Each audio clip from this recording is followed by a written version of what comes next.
Hey guys, what is up? This is Matthew Davis, me once again. Welcome back to another video game review, and this time it is going to be on Star Wars Jedi Survivor, the sequel to the surprisingly really good Star Wars Jedi Fallen Order. This is a game that most people didn't really anticipate that much because, you know, with EA and Star Wars, yeah, they haven't had the best relationship. But anyways, because of how good this game was, it would only make sense for there to be a sequel, as we return as Cal Kestis once again in a brand new adventure as he has grown to become a strong Jedi Knight, and he has to go up against new enemies, and he makes new friends, and he has to protect those friends from, of course, those new enemies. And the journey just gets bigger from there, as I spent like 20 hours completing the main story, and that's not including the side stuff that you can do. I didn't really do them at all because, I was really mainly focused on the main journey that you do throughout the game. Now, like I mentioned before, this is the sequel to Fallen Order, which definitely is probably the best Star Wars game in years, because there hasn't really been that many great Star Wars games to come out in recent memory. I mean, last year there was Lego Star Wars Skywalker Saga, but when it comes to these Star Wars Jedi games, the fact that this is now a franchise,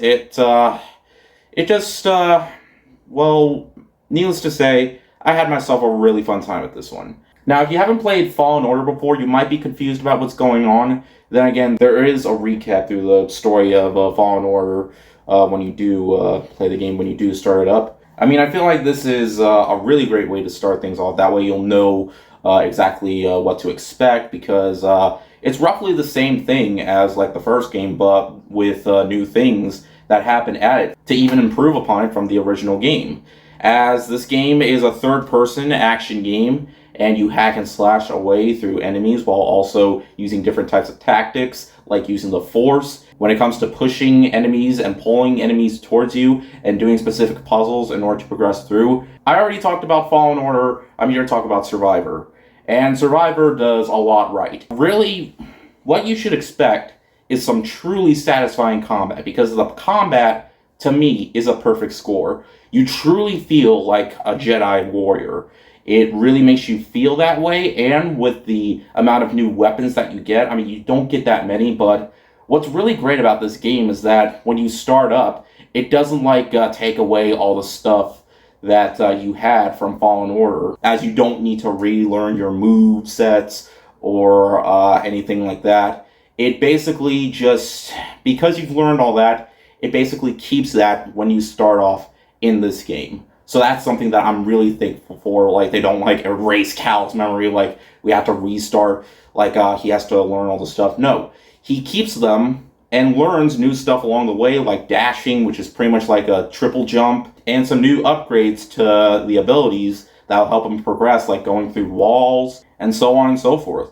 And the world, too, is big. While I wouldn't necessarily say it's fully open world, as it is somewhat linear, kind of like, I would say it's pretty much like in the same world as Dark Souls, where it feels open world, but isn't quite open world, as you don't have, full freedom to explore every single area, but there is new areas you can explore throughout the galaxy, and throughout the galaxy, there is other stuff that you can do, like there are tons of different collectibles, and you can customize Cal's looks to his clothing, and even BD1. Instead of having just paint to redesign him, he actually gets parts, new parts that you can use to customize his body set. It looks really good.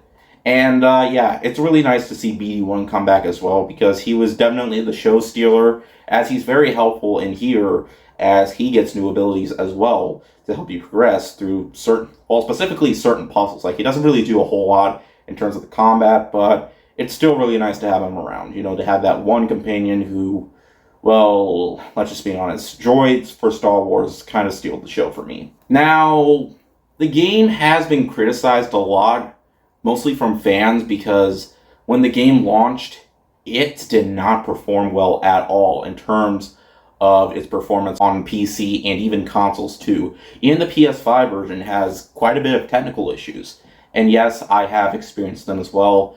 As what's really disappointing about this game is that it doesn't nearly run as well as it should, especially since this game takes up over 150 gigabytes Probably the most that a game has used, at least that I played, because you would have really expected to run a lot smoother too. And I had this game on performance mode, 60 FPS, but a lot of time it ran more like 30 FPS, and the game did get choppy a lot, and it did slow down quite a bit. But did that ruin the game experience for me? Not exactly. I mean, the gameplay, like, it was still great. And the graphics and the environments, they're outstanding too. Though I did see myself finding a lot of texture pop-ins as I was going throughout my journey. Like, there was quite a bit of them, and it gets worse once the game starts slowing down, but I never really ran into, like, a massive game-breaking bug, and the game never crashed for me. I mean, I've heard that a lot of players have had the game crash multiple times, but then again, players who played Wanted Dead also had a lot of crashes, but I didn't experience any crashes from that. But that was a bad game. This game is far from bad, in my opinion. As throughout my journey, I was just experiencing, like, it just made me feel like I was playing a new Star Wars, like unreleased movie, which is exactly what Fallen Order did for me. And right here, it truly gave me that full cinematic Star Wars experience. I should also mention there's a new character called Marin, in which Cal has a romance with, though I feel like there are some times where you have to, talk to her a lot in order to get that full romance experience. I honestly would have just preferred it if it were more, like, automatic, because, well, she's the only character you can romance, so, yeah, I mean, there isn't, like, that many new, like, women you meet, just, like, side ones, pretty much, but there are a lot of main people to interact with, and there are returning characters who are great to have back, like on the ship and stuff. And there's a lot of new customizable options as well, like I mentioned before. Even with your weapons too. I also forgot about the new weapons. The weapons, there's a new blaster that you can use, like when you fight off enemies, and it gives you your ammo back and allows you to blast enemies. And this new one that represents Kylo Ren's blade as well. I found myself using that weapon a lot throughout the journey. Now, I guess another thing that I could criticize about the game, well, it's more of a nitpick, it's the map system.